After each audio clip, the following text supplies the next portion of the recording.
proactive cards. He does have some removal spells, you know, Hero's Downfall, 3 copies of Devour Flesh, a Far and Away, and so forth, 4 copies of Detention Sphere, but he's not really trying to sit back all day and counter-remove everything. He's trying to actually have a more aggressive game plan.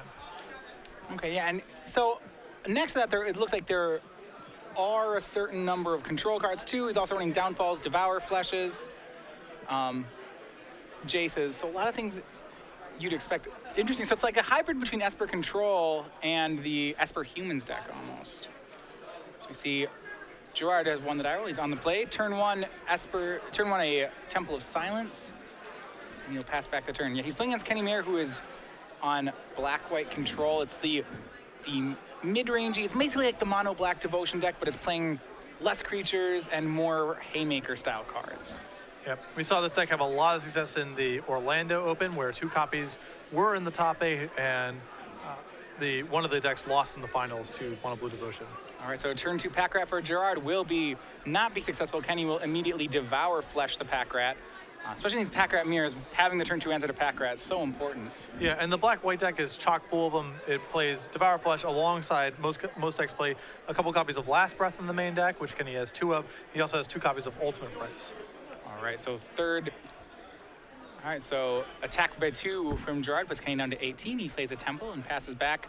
And Kenny in this control mirror will be the first one to start getting his engine online. He plays an Underworld Connections and passes back. Really puts Gerard on the spot here to the test. Does he have a Detention Sphere? Yeah, and as an Esper deck, he does have access to that, it looks like. It's interesting, if Kenny hasn't done his homework, he may not, this might be quite a shock to him. Right now, Gerard's deck still kind of looks like a mono-black deck, but not anymore, as he does have the sphere for the Underworld Connections. Yeah, could be a black-white control deck with maybe an extra Scryland in there. But right. Yeah, but now kind of the jig's up. It's a brew or something like that. Kenny plays Desecration Demon. Remember, he only has 12 creatures in his deck. It's the full set of Rats, Demons, and Blood Barons. Yeah, and the black-white builds, Grey Merchant often just gets cut entirely, as the deck isn't really about that sort of thing anymore. Yeah, they just play Blood Barons in the same 5-drop slot. Yeah. Gerard is a bit of a brewer, for those of you who are not familiar with his resume. Very rarely just plays a stock list of a stock deck. Yeah, this is a very, to me, a Gerard-esque deck. It's just playing all good cards. Like, really to a whole nother level, all good cards. Yeah. Did you see Gerard here with a Blood Baron? Very powerful against black and white-black. Really puts it to a Devour Flesh test. Yeah, I mean, his opponent is playing white-black, so Blood Baron has protection from most of Kenny's deck. We'll see if he has one of those answers. It looks like he has a pair of Elspeths in hand, so provided he should have an answer, I think, to the Blood Baron. He's going to go ahead and make Pack Rat, pass back. Kenny is, however, missing a second white mana currently, so he needs to draw some pretty specific cards. Right. Now, if he gets to the 6th land, does Gerard play counter spells when we say he's an Esper deck? Does not appear so, no. He's definitely a tap-out control deck. Okay. So if Kenny can find the white source, it should stick. And Gerard swings for 4. Kenny cannot block, and life total switched back in Gerard's favor, now 19 to 14. And we see with 5 mana untapped, Gerard's perusing through his hand. We'll see what play he comes up with. It's going to be a 6th mana Shocked for Hallowed Fountain. And no other play. That's usually is a telltale sign of a revelation of some sort. I don't believe, though, that he plays Sphinx's Revelation. No, he does not. So, what's your read on the untapped land? Perhaps Far and Away with a mana left over to activate Mutavault in case of an Edict. All right. But it's a Gerard deck, so it could be anything. No, I think it seems like you've hit it right on the head. He's tapped 5 here. It looks like there's a Pack Rat being made on end step. Kenny's attempting to make, you're absolutely right, discarding Elspeth to make a rat. In response, Gerard's going to bounce the demon. The rat's going to get edicted. Now Kenny just gets a 1/1 Pack Rat. Far Away, split card that was really dominant at the Block Pro Tour in San Diego. Really critical to the Esper decks there, but has been less of a player in Center thus far. Gerard with 1 in his main deck. Yeah, Kenny does not have the extra white source. He did, however, draw Underworld Connections, so he has a good way to dig for 1 if he needs it. He doesn't have a lot of time here. I mean, the Blood Baron can take over this game really quickly. Kenny doesn't have his own life gain really in the same way as a Mono Black Devotion deck does. He doesn't have access to a card like Grey Merchant to catch him back up, so not a lot of time to work with.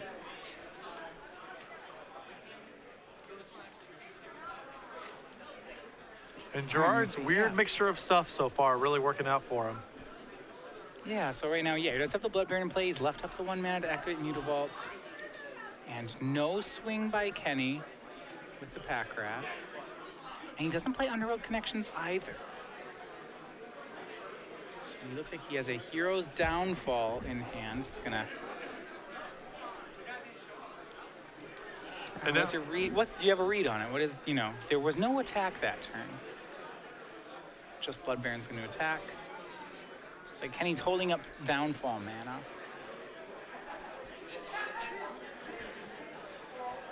Maybe he just feels like he might need to react main phase to a Planeswalker that Gerard could possibly cast. Sure. We see another Detention Sphere from Gerard. This one's going to target the Pack Rat.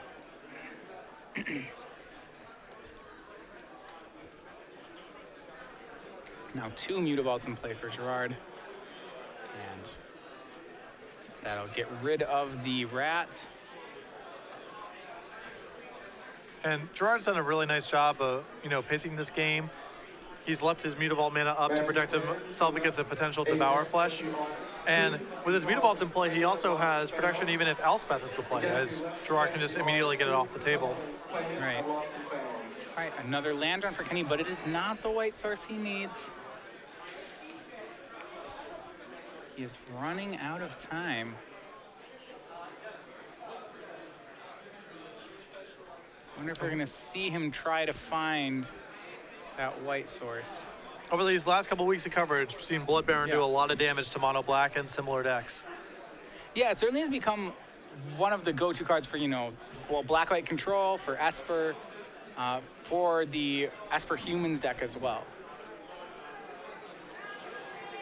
Yeah, it's very difficult for the deck to answer. You see here, Kenny really struggling behind the Blood Baron.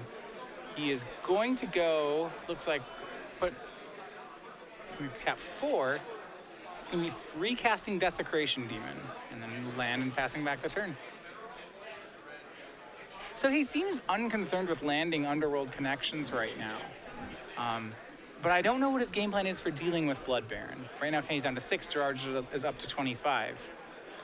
Yeah, what are the outs that Kenny has access to in his list? Well, if he has another Elspeth in his hand, that would do it. Sure. But now if he draws that, he'll kill his own demon if he hits the Elspeth.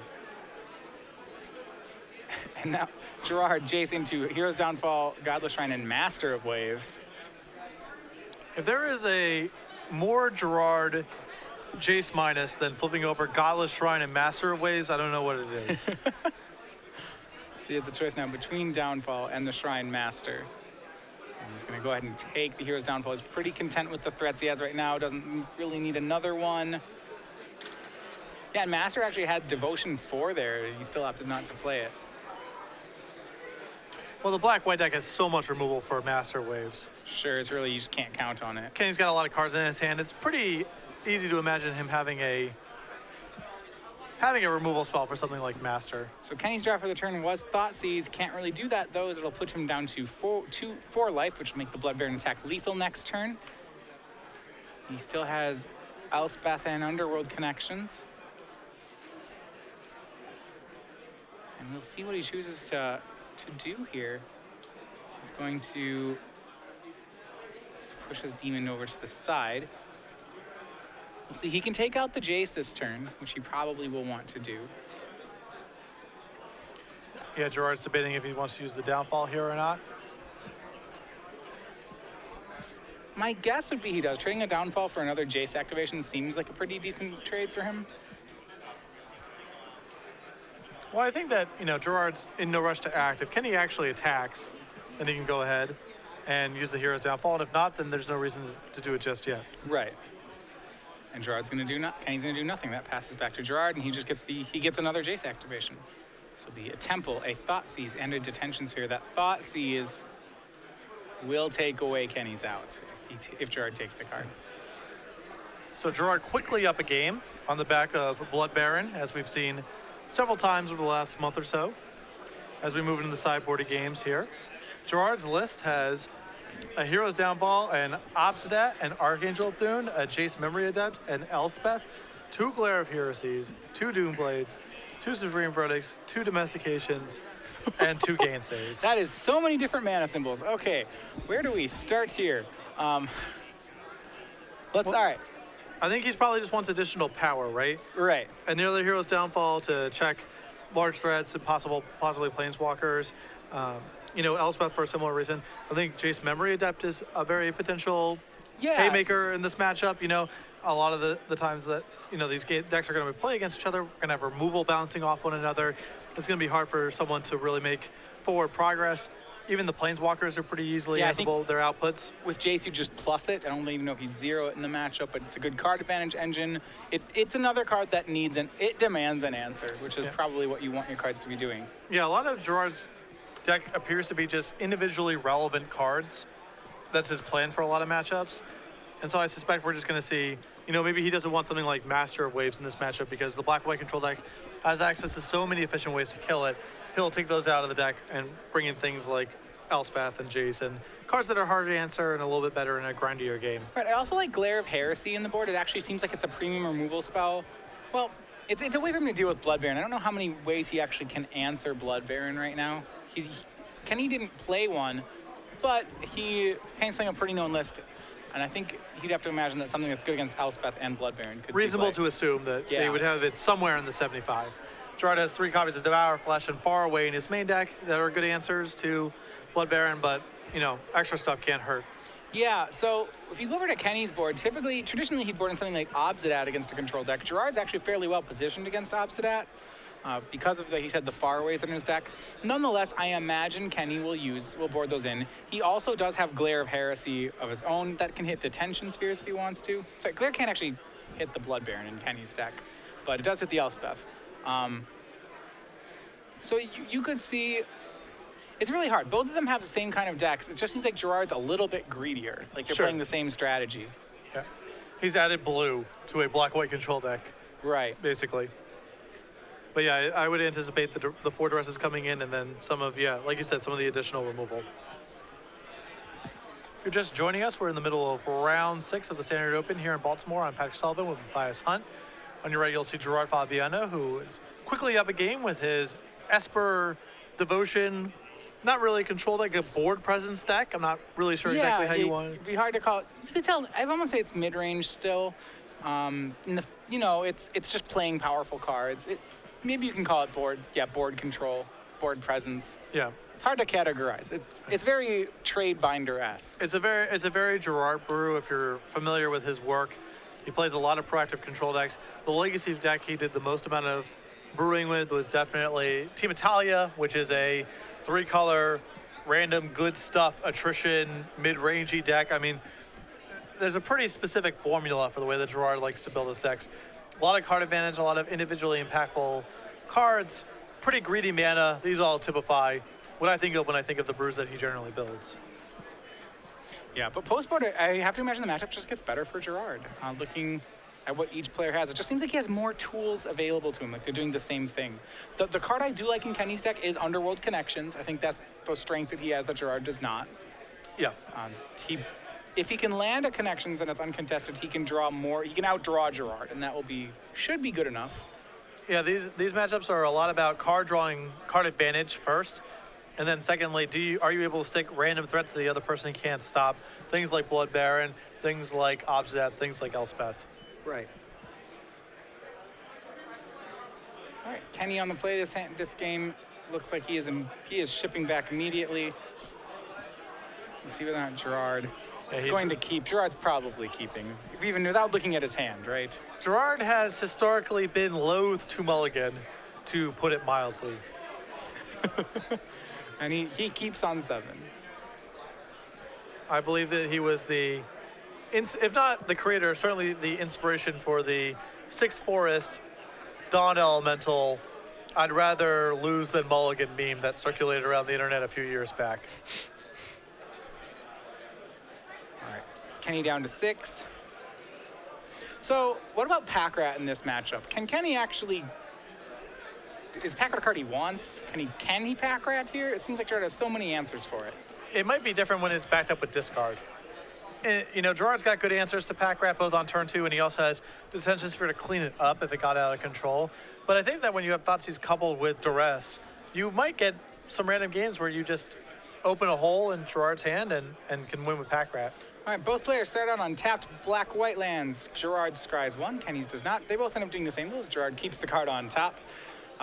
Turn 2, Kenny is going to Thoughtseize here, and we will get a look at the grip that Gerard kept.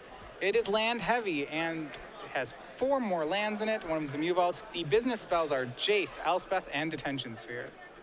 So yeah, individual impact. Those are the definition of Gerard's. Well, at this point, he just looks like an Esper control deck, right? He has the removal spell, he has Planeswalkers. So for right now, this is a typical thing we could see to hope to Thoughtseize. Have to think Kenny's taking Jace, unless he has no way to answer Elspeth in his hand. Or, he has Underworld connections. In that world, he probably wants to take Detention Sphere. Right. So he either can open a hole here or just take the biggest medium-term threat, which is Jace. Yeah, he also has a Glare of Heresy in his hand, so even if he has connections, he might still take the Jace here, because he could, on either way, he's drawing a card on turn 4. Gerard with another Scry land. So out of curiosity, how many Scry lands are we playing? Are we playing the full 8? Gerard has 7. Okay. He Could be greedier. Only has 3 Temple of Deceits. Only in quotes. He does have 3 MTG-Vaults in his. Oh, okay. Yeah. So that's where the greed comes in. All right, third land from Kenny, no play. Goes to third land from Gerard, no play. Kenny misses land number 4, and Gerard is going to go ahead for an Ashiok on his own turn 4. And that hits Hero's Downfall, land, Hero's Downfall. No creatures, but Ashiok is now at 5. And that'll be it for Ashiok. It will take a downfall. And this is a very Gerard strategy. He kind of doesn't care what he plays, whatever he casts. Yeah, you just have to kill it. Just play stuff that the opponent has to kill, and if you can't kill it, generates a huge advantage. And there's Jace, Memory Adept. Yeah, and I played that. Instead of milling, he's going to go ahead and just plus Jace Memory Adept. Like I said, he's not really protecting any of his threats. He's just making more. Yeah, and I think you actually might see Gerard shift gears here. If Kenny doesn't play anything good to the board or use Hero's Downfall on the Jace, you might see Gerard switch paths here. He's going to keep drawing cards, but that might have been a window for him to just start milling. Yeah. Yeah, it looks like he wants to be a little bit farther ahead. He's going to go ahead and play a third Planeswalker in a row.